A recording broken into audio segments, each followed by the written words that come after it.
হনুমান, আমি তোমার চিন্তায় ছিলাম। মাতা, আপনার কৃপা আর আশীর্বাদ এই দুই দ্বারা আমি রাবণের সৈন্যবল আর মনোবলে উভয় ক্ষেত্রেই গভীর ক্ষত করে এসেছি।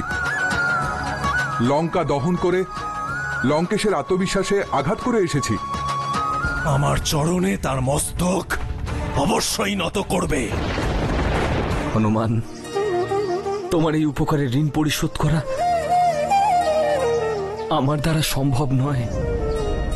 তুমি আমায় জন্ম জন্মান্তরের জন্য ঋণী করে দিলে হনুমান। না প্রভু। জয় শ্রী গণেশ! জয় শ্রী গণেশ! ভ্রাতা, এই বিশাল সমুদ্র পার করার উপায় তো আমরা কেউ বুঝতেই পারছি না। কিন্তু ভ্রাতা, আমি এটা বলতে চাই যে বৌদিকে এই সংবাদ, এই বার্তা পাঠানো অতি আবশ্যক যে সমুদ্রের এই তীরে আপনি পৌঁছে গেছেন। প্রভু, মাতা সীতাকে আমি এই আশ্বাস দিয়ে এসেছিলাম যে আপনি শীঘ্রই লঙ্কা আক্রমণ করে আপনি ওনাকে ফিরিয়ে আনবেন। ভ্রাতা, বৌদি তো আপনার আগমনের পথ চেয়ে বসে আছেন, আর যখন উনি জানতে পারবেন যে আপনি বিশাল সেনাদল নিয়ে সমুদ্রের এই তীরে পৌঁছে গেছেন, তখন তার স্তিমিত আশা আবার জেগে উঠবে লক্ষণ। কিন্তু প্রভু, যেই এই সংবাদ নিয়ে যাক না কেন, তাকে এই সমুদ্র পার করে যেতে হবে। শুনেছি বায়ুদেব সংবাদবাহকের কার্য করেন। আপনার সংবাদ বায়ুদেব মাতার কাছে পৌঁছে দিতে পারেন।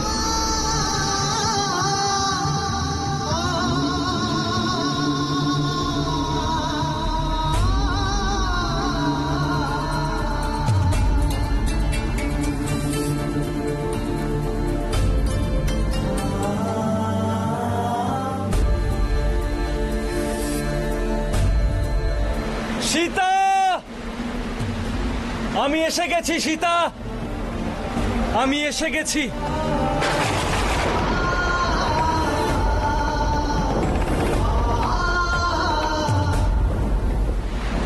আমি সমুদ্রের এই তীরে দাঁড়িয়ে রয়েছি, আর শীঘ্রই সমুদ্র অতিক্রম করে লক্ষণ আর সেনাদল সহ ওই তীরে পৌঁছে যাব।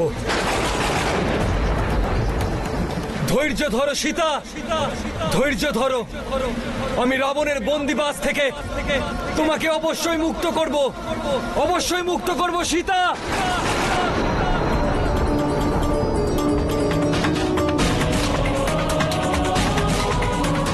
ত্রিজটা, সীতা পাগল হয়ে গেছে। কি? দেখো কেমন একা একা এদিক ওদিক দৌড়ে বেড়াচ্ছে। সীতা, মাতা, সীতা, তোমার কিছু হয়নি তো? মাতা, আমার তোমার জন্য খুব চিন্তা হচ্ছিল। এবার চিন্তা আমরা নয়, ওই দুষ্ট রাবণ করবে। মাতা, আমার রঘুনন্দন এসে গেছেন। হ্যাঁ মাতা, আমি সত্য বলছি, আমার স্বামী শ্রীরাম এসে গেছেন। আচ্ছা, তোমার স্বামী এসে গেছে? যদি এসে থাকে তাহলে কোথায় সে? মাতা, উনি সমুদ্রের ওই তীরে এসে গেছেন।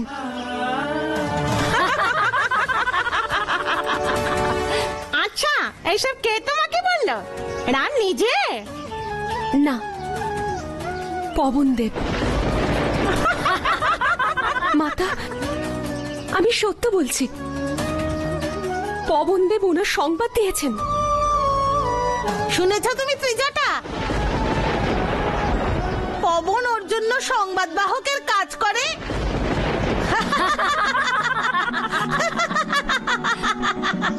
মাতা, আমি সত্য বলছি, পবনদেব ওনার আগমনের শুভ সংবাদ আমাকে এনে দিয়েছেন।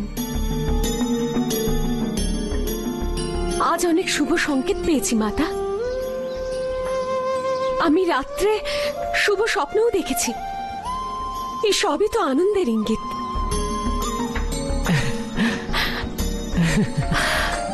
সীতা, তোমাকে প্রসন্ন দেখে আমার মন অতি প্রসন্ন হলো। সীতা মাতা, আমার প্রভু ভ্রাতা লক্ষণ আর সেনা সহ সমুদ্রের ওই তীরে দাঁড়িয়ে আছেন।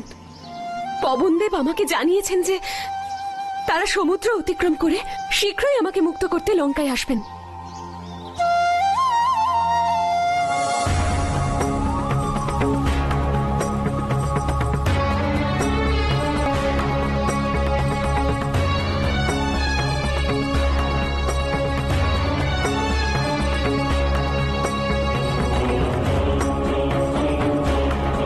সমুদ্রপথ আমাদের বাধা হয়ে দাঁড়াবে এই আমরা কল্পনাও করতে পারিনি।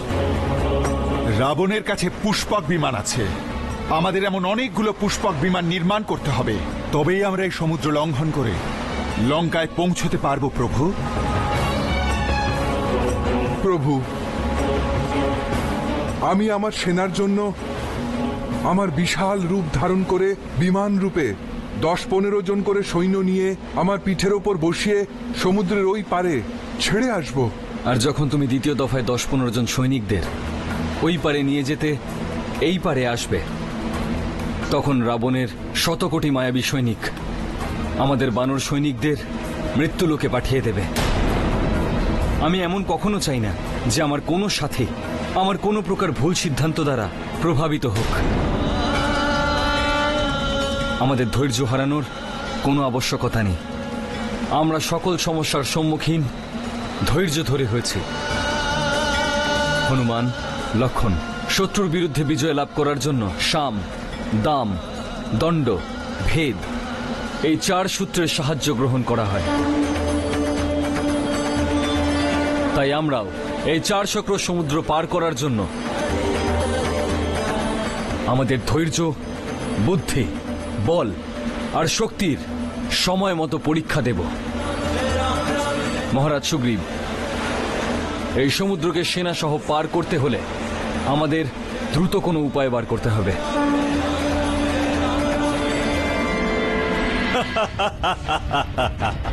স্বামী, আজ কি বলি অশুভ অমঙ্গল ঘটনা ঘটছে। প্রচন্ড ভয়ে আশঙ্কায় আমার অন্তরাত্মা কেঁপে উঠছে। কিন্তু অমঙ্গল আমার অনুমতি ছাড়া লঙ্কায় প্রবেশ করলো কি করে? আমি আপনাকে আজ যা কিছু বলছি তা স্বপ্ন নয়, যা সত্য তাই আপনাকে বলছি। স্বামী, স্বামী, আমার খুব ভয় করছে। নারীরা স্বভাবতই একটু ভীত হয়। সেরকম ভীত আমি নই। আমি ত্রিলোক বিজয়ী দশানন লঙ্কেশের পত্নী। আমি কাউকে ভয় করি না। হ্যাঁ, ভয় আর আশঙ্কা আছে কেবল দুর্নীতি আর অধর্মের প্রতি। স্বামী, আপনিও কিছু না কিছু অনুভব অবশ্যই করেন। আমি তো কিছুই অনুভব করি না মন্দোদরী। রাবণের সম্মুখে দাঁড়াতে গেলে ভয়েরও ভয় করে নিশ্চয়ই। না স্বামী, সকল প্রাণীর অন্তরাত্মা তাকে সতর্কবাণী অবশ্যই জানায়। তবে এই কথাটা ঠিক যে নিজের অহংকার আর জয় জয়কারে সে সেই বাণী শুনতে পায় না। স্বামী, আপনি কি দেখতে পাচ্ছেন না যেদিন থেকে সীতা লঙ্কায় আছে সেদিন থেকে কিছু না কিছু অমঙ্গল অশুভ ঘটে চলেছে? কি অমঙ্গল ঘটছে মন্দোদরী? স্বামী, স্বামী, ধোঁয়ার মধ্যে কালিমালিপ্ত মলিনতা লুকিয়ে থাকে। আর আর যখন আমি বেদ পাঠ করতে বসি তখন বেদ মন্ত্র ভুলে যাই। আর স্বামী, আমার দক্ষিণ চক্ষু কম্পিত হয়ে আমাকে অশুভ সংকেত দিতে থাকে। তোমার এই দুর্বল মনের আশঙ্কার কি প্রতিকার হতে পারে মন্দোদরী? আপনি সাদরে সীতাকে রামের কাছে ফিরিয়ে দিন স্বামী। মহারানী, এবার বুঝেছি আমি তোমার এই অমঙ্গল আশঙ্কার সত্য কারণ। সীতার সতীন জ্বালা। না স্বামী, না, সীতা আমার সতীন নয়। কিন্তু সতীন হবে, অবশ্যই হবে।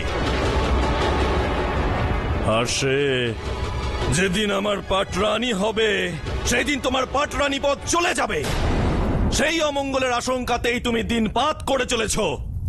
কিন্তু অমঙ্গলই হোক বা মঙ্গলই হোক, সীতা বাঁচলে এই লঙ্কায় বাঁচবে, আর মরলেও এই লঙ্কাতেই মরবে।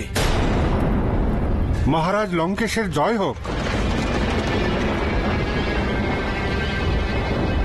এই শব্দ কিসের? মহারাজ, খবর এসেছে যে সীতার স্বামী রাম আর তার ভাই লক্ষণ আর কিষ্কিন্ধা রাজা সুগ্রীবের বৃহৎ বানর সেনার সঙ্গে সমুদ্রের অপর পারে এসে পৌঁছেছে। ঠিক আছে, তুমি যেতে পারো। আপনি শুনেছেন স্বামী? সে তার সেনা নিয়ে লঙ্কার ওই পারে পৌঁছে গেছে। ওই পার আর এই পারের মাঝে আকাশ পাতালের পার্থক্য মন্দোদরী। স্বামী, তার একজন দূত লঙ্কায় এলো আর সারা রাজ্যে হাহাকার ছড়িয়ে পড়ল। স্বামী, নীতি রাজনীতির পরিভাষায় বিবেচনা করুন। বিবেচনা আলোচনা মন্ত্রীদের সঙ্গে করতে হয় মন্দোদরী। বুদ্ধিমান, বিচক্ষণ, নীতি রাজনীতিতে নিপুণ মহাবীর যোদ্ধার অভাব নেই আমার রাজদরবারে। যা কিছু বিচার বিবেচনা হবে তা রাজদরবারেই হবে।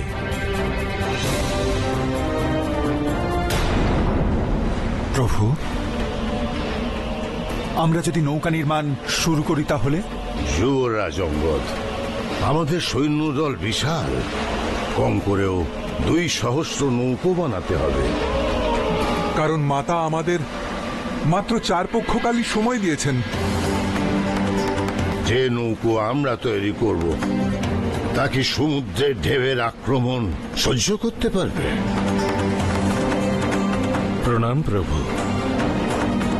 শিবিরের ব্যবস্থা হয়ে গেছে, যেমন বলেছিলেন আপনি তেমনই হয়েছে। চলুন প্রভু, চলুন ভ্রাতা লক্ষণ, একটু বিশ্রাম নিয়ে নিন।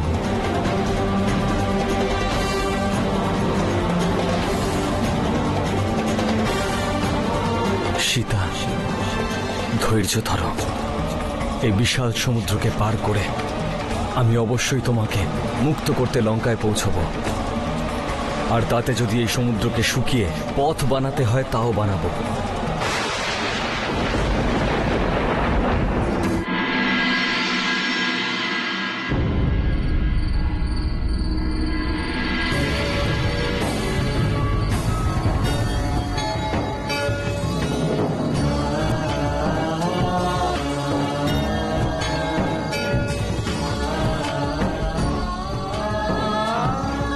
মাতা, এই সকল রাক্ষসীরা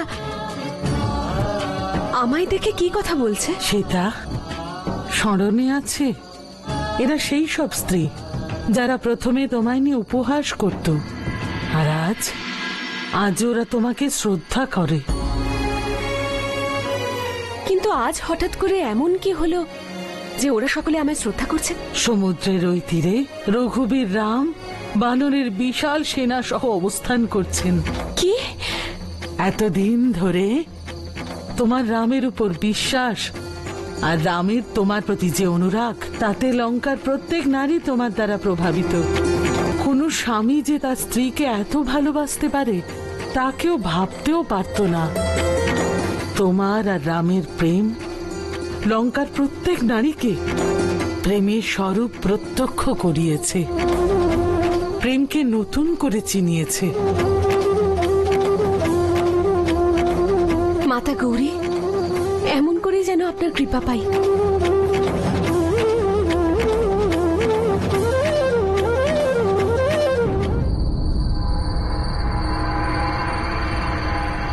মহারাজ সুগ্রীব, আমরা খুব ভালো করেই জানি যে আমাদের সমুদ্রের ওই তীরে যেতে হবে, কিন্তু এটা জানি না যে কি উপায়। প্রভু, যেমন বিশাল এই সাগর তেমনই বিশাল আমাদের সেনাদের হৃদয়।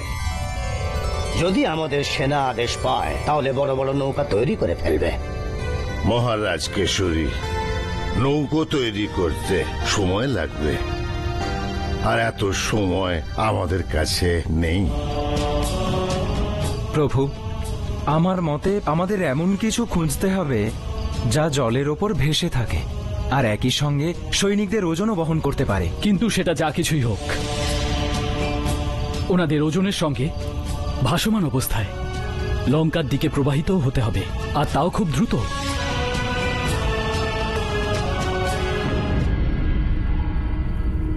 যুবরাজ ইন্দ্রজিৎ, অনুজ বিভীষণ, সেনাপতি নরন্তক, মহাবীর প্রহস্থ, দুর্মুখ এবং মন্ত্রিমণ্ডলের সকল সদস্যগণ, আপনারা সকলে শুনে থাকবেন যে ওই দুই বনবাসী ভ্রাতা রাম আর লক্ষণ কিষ্কিন্ধার বানর সেনা সমেত সমুদ্রের ওই তীরে পৌঁছে গেছে।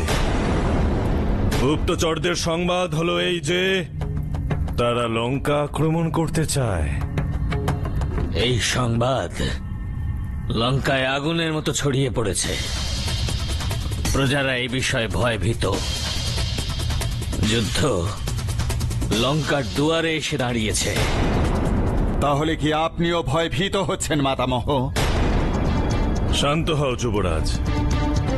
মাতামহ আমাদের গুরুজন, পূজনীয় উনি, আদরণীয় এবং বিচক্ষণ।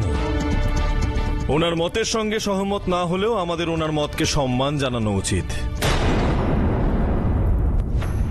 সভাসদ, যখনই কোনো বৃহৎ সমস্যা আসন্ন হয় আমি আপনাদের সকলের সঙ্গে আলাপ আলোচনা পরামর্শ করেই সিদ্ধান্ত নিই।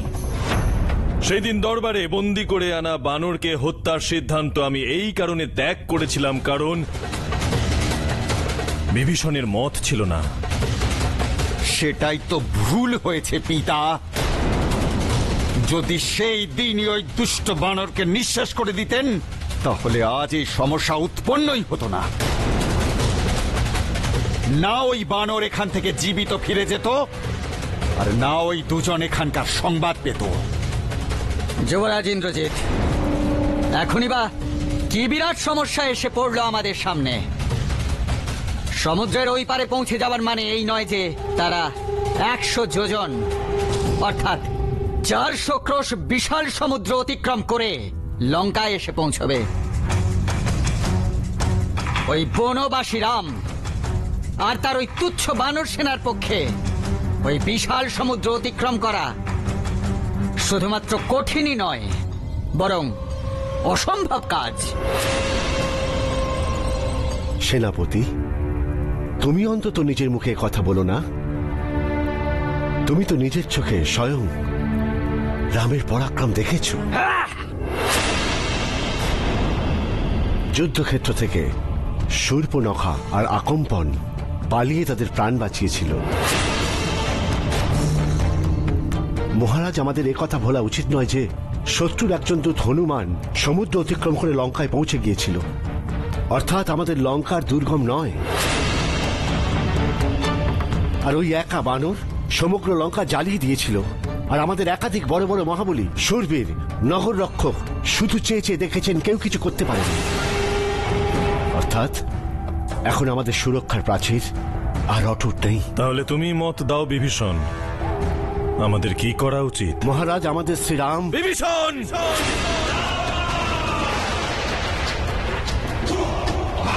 শত্রুর নামের পূর্বে শ্রী ব্যবহার করবে না। ক্ষমা করুন মহারাজ, অসৎ উদ্দেশ্য ছিল না। আমরা রামের সঙ্গে শত্রুতা স্বয়ং করেছি, কিন্তু রাম কখনোই প্রথম প্রহার আমাদের উপর করেননি।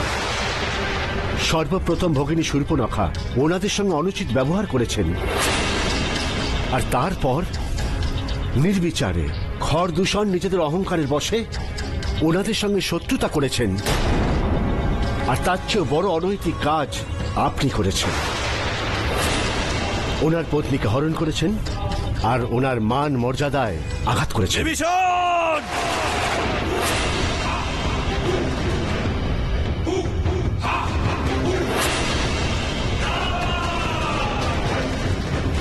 আগে হ্যাঁ মহারাজ, ভুল আমরাই করেছি, তার সমাধানও আমাদেরই করতে হবে। দেবী সীতাকে শ্রদ্ধার সঙ্গে তার স্বামীর কাছে ফিরিয়ে দিন।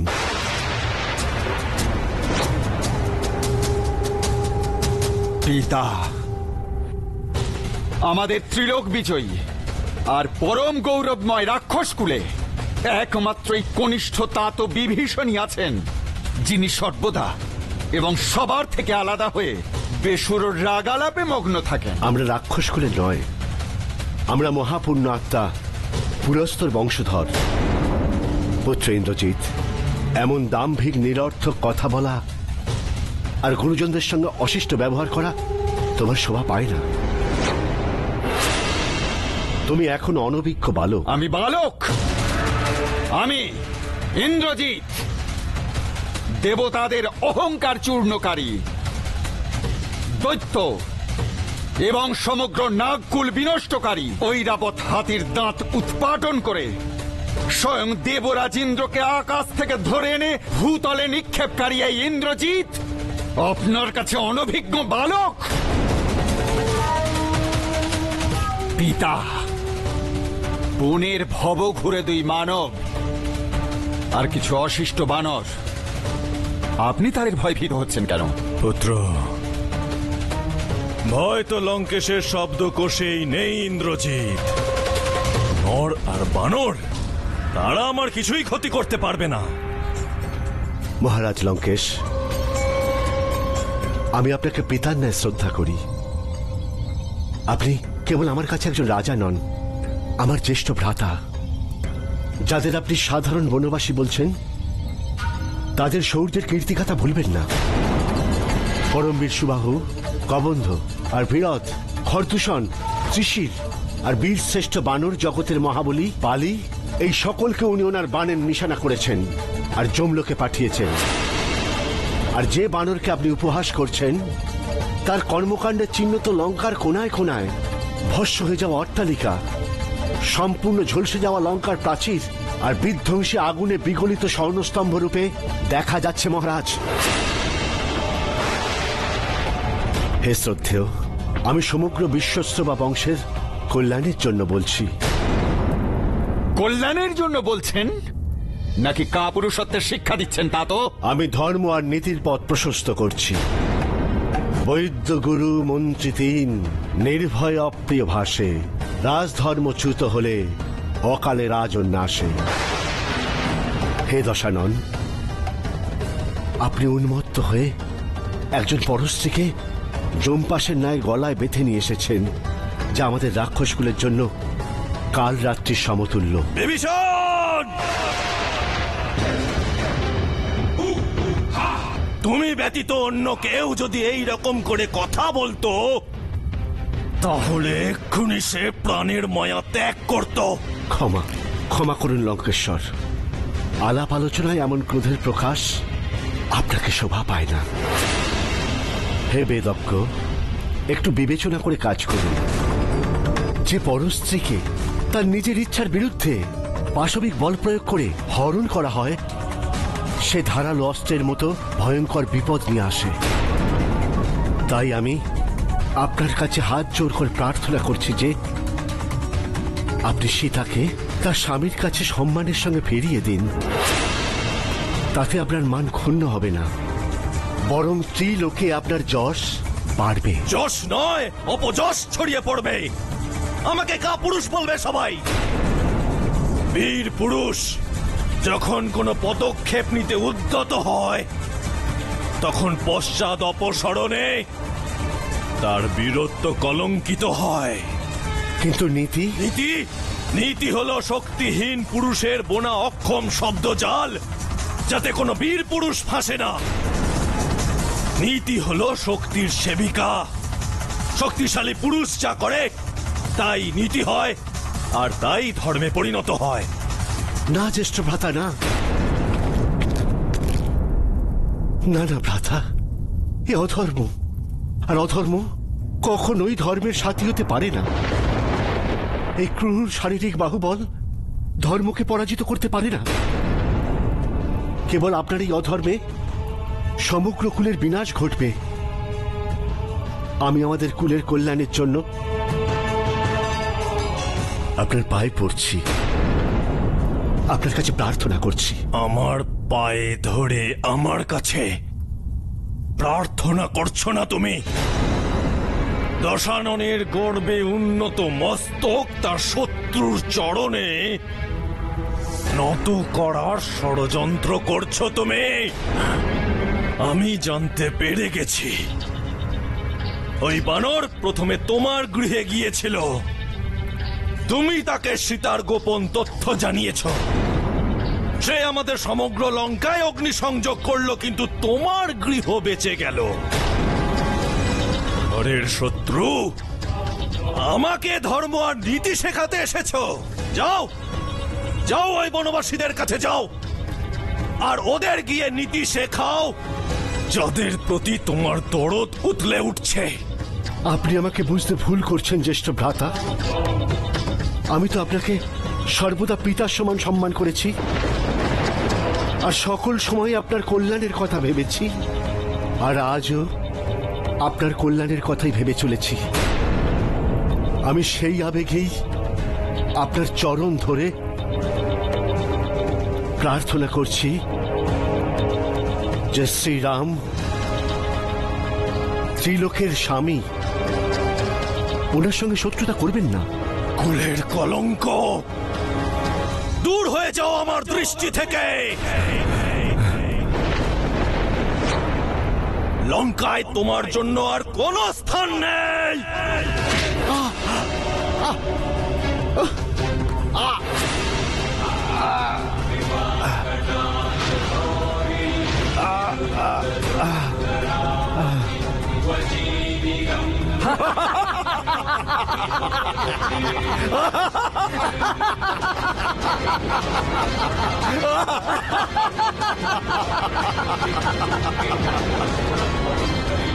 বিনাশ কালে বুদ্ধি নাশ।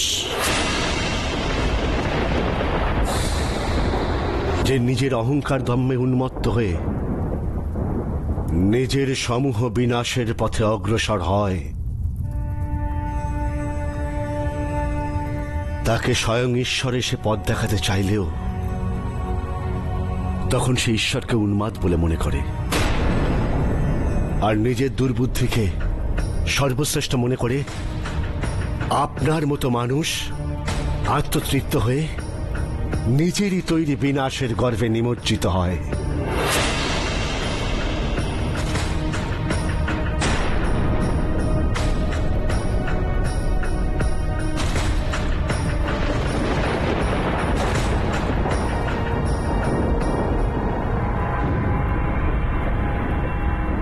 হে লঙ্কাপতি, প্রত্যেক প্রাণীর ধর্ম হল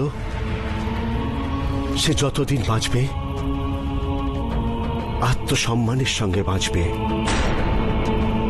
আত্মসম্মানহীন হয়ে বেঁচে থাকা একান্তই অর্থহীন। তার চেয়ে মৃত্যু শ্রেয় বলে মনে হয়। আর নীতি অনুসারে কোন সম্মানিত ব্যক্তিকে পূর্ণ সভাগৃহে অপমানিত করা মৃত্যুদণ্ডেরই সমান। অর্থাৎ আমি আজ থেকে আপনার কাছে আর জীবিত নই, মৃত। অর্থাৎ আপনার আদেশ অনুসারে আমি এই মুহূর্তে লঙ্কা ছেড়ে অন্য কোথাও চলে যাব। আর যেতে যেতে ভগবানের কাছে এই প্রার্থনা করি যেন উনি আপনাকে সদ্বুদ্ধি দেন।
মাতা, লঙ্কেশ মহারাজ বিভীষণকে লঙ্কা ছেড়ে চলে যেতে বলেছেন।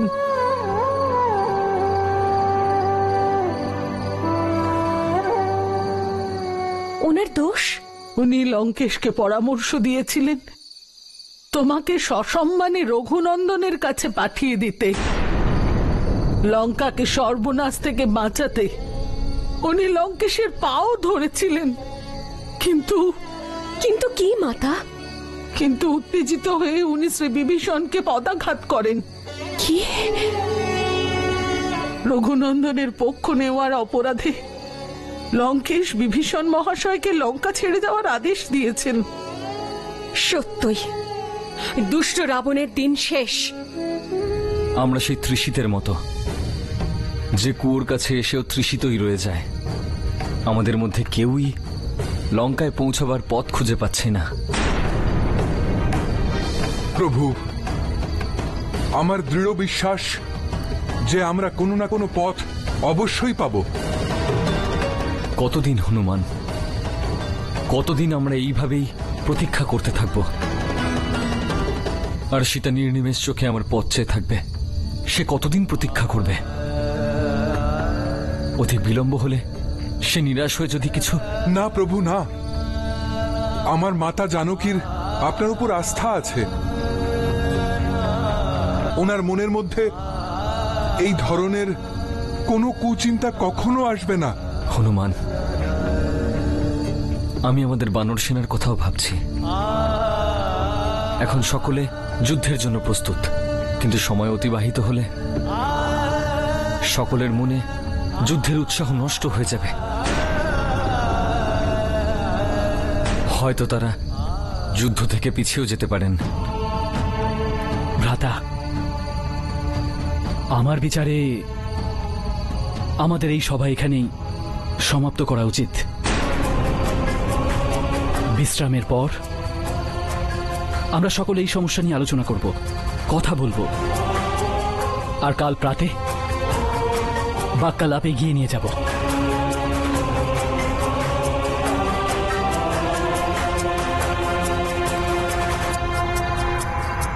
মহারাজ বলে দিলেন যে লঙ্কা থেকে চলে যাও, আর আমিও বলে দিলাম যে এই লঙ্কা নগরী ছেড়ে চলে যাব। কথাটা বলা তো সহজ, কিন্তু নিজের জন্মভূমি চিরকালের জন্য ছেড়ে যেতে কত যে কষ্ট হয়। আমার বারবার আমাদের প্রজা আর রাক্ষস জাতির জন্য চিন্তা হয়। কেবল একজন পাপীর পাপ আর তার অহংকারের কারণে সকল নির্দোষ প্রজা প্রাণ হারাবে, আর বীর রাক্ষস জাতির নাম মুছে যাবে। এই নিরীহ প্রজাদের প্রতি উত্তরদায়িত্বের আবেগ বারবার আমার মনকে প্রশ্ন করে যে এই সংকট, এই সমস্যার কি কোনো সমাধান নেই? আমি কি করে আমার মাতৃভূমিকে সম্পূর্ণ বিধ্বংস হতে দেখতে পারি? এই ধ্বংসযজ্ঞ কি করে থামাই? তাকে কি করে রক্ষা করি? এখন আর এই সব কথা ভাবার সময় নেই মহারাজ। তাই লঙ্কেশ আপনাকে কারাগৃহে বন্দী করার আগে আপনার চলে যাওয়া উচিত। আমাদের সকলের বিনীত অনুরোধ, আপনি যথাশীঘ্র এখান থেকে চলে যান। কিন্তু আমি কোথায় যাব? মহারাজ, সম্ভব হলে প্রভু শ্রীরামের কাছে গিয়ে ওনার কাছে প্রার্থনা করুন, উনি যেন মহারাজ রাবণের পাপের দণ্ড ওনার নির্দোষ প্রজাদের না দেন। এই বিষয়টি এত গম্ভীর যে কোনো সিদ্ধান্ত নেওয়ার পূর্বে আমার নিজের গুরুদের মত এবং তাদের আশীর্বাদ নেওয়া আবশ্যক। অতএব আমি আমার মাতার কাছে যাব। উনি আমাকে যে আদেশ দেবেন আমি সেই কার্যই করব।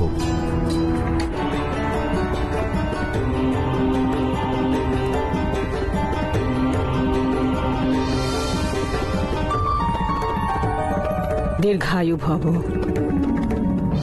ভগবান শঙ্কর তোমায় রক্ষা করুন। আসন গ্রহণ করো।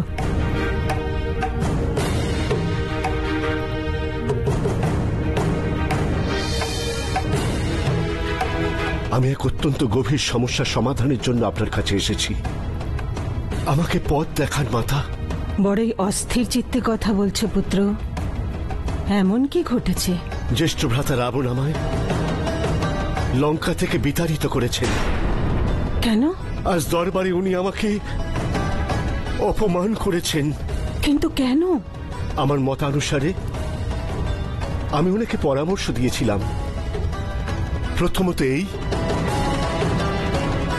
যে সীতাকে হরণ করা উচিত হয়নি, আর দ্বিতীয় পর স্ত্রীকে তার ইচ্ছার বিরুদ্ধে নিজের ঘরে রাখা ধর্মবিরুদ্ধ। মাতা, সীতা পতিব্রতা, এই একটি পাপের কারণে আমাদের সমগ্র লঙ্কার বিনাশ হয়ে যাবে।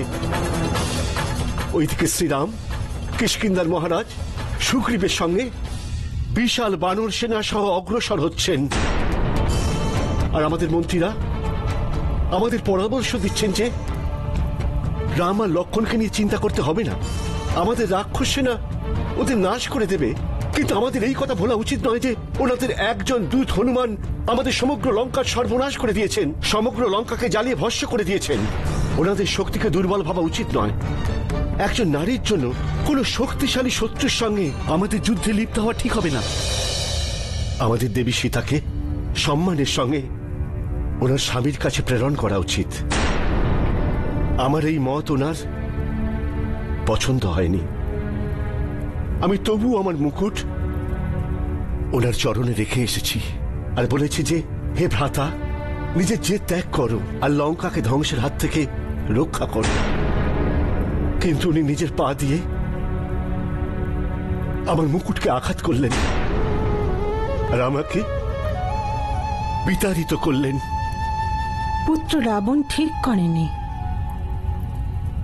কিন্তু এরপরে আর তো কোনো তোমার কাছে অন্য উপায়ও নেই। রাজার আদেশ হলে তোমাকে যেতেই হবে।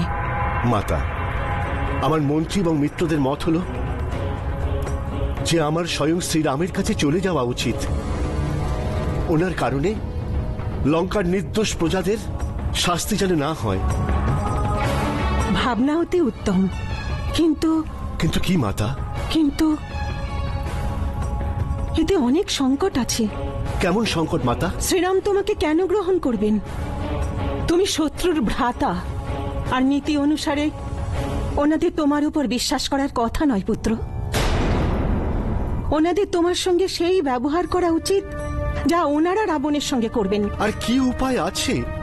আমি কি এই লঙ্কা ছেড়ে সাধু হয়ে যাব, কোন গুহায় গিয়ে আশ্রয় নেব আর আমার এই লঙ্কাকে ধ্বংস হতে দেখব? না পুত্র, তা অকর্মণ্যতা হবে। যার দেশ সংকটে আছে তার এটা শোভা পায় না। তাহলে তোমার মন্ত্রীরা ঠিকই বলেছেন, তোমাকে প্রজাহিতের জন্য নিজের প্রাণকে পণ রেখে শ্রীরামের কাছে চলে যেতে হবে। হয় উনি তোমাকে শত্রুপক্ষ মনে করে মৃত্যুদণ্ড দেবেন, আর সেই বলিদানে রাক্ষস কুলে জন্মগ্রহণের উত্তর দায়িত্ব থেকে তুমি মুক্ত হয়ে যাবে।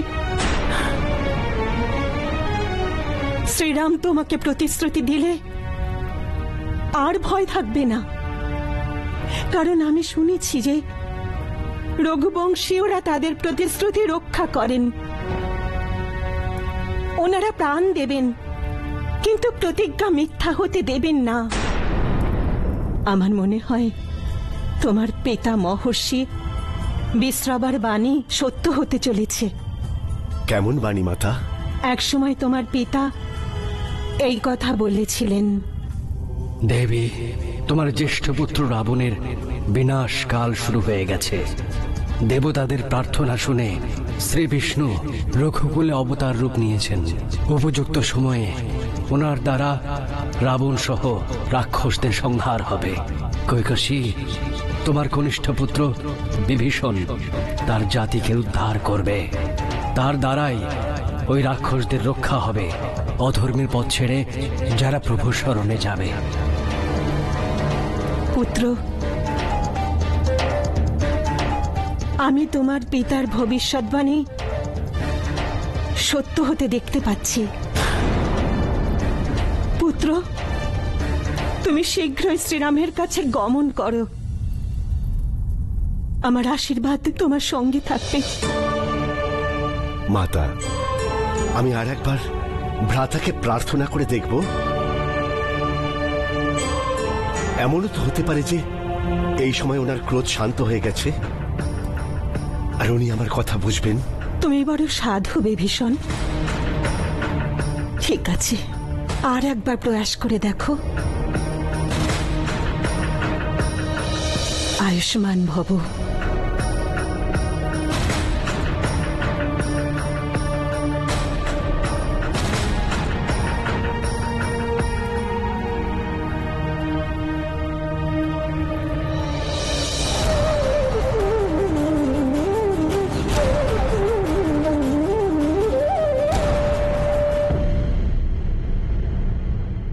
রাবণ যদি আপনার মুকুটে আঘাত করে থাকে তাহলে আমি আপনার মস্তকে রাজার মুকুট পরিয়ে আপনার রাজ্যাভিষেক করে আপনাকে লঙ্কার রাজা ঘোষণা করব। অতি উত্তম রাম, অতি উত্তম। মানতে হবে তোমার বুদ্ধিকে। একজন মায়াবীকে তারই মায়াজালে বেঁধে ফেললে। এখন তো ওরা সমুদ্র পার করার উপায় নিয়ে ভাবনা চিন্তা করছে নিশ্চয়ই। আমরা যে এত শীঘ্র আক্রমণ করব ওরা তো আন্দাজও করতে পারবে না সেটা।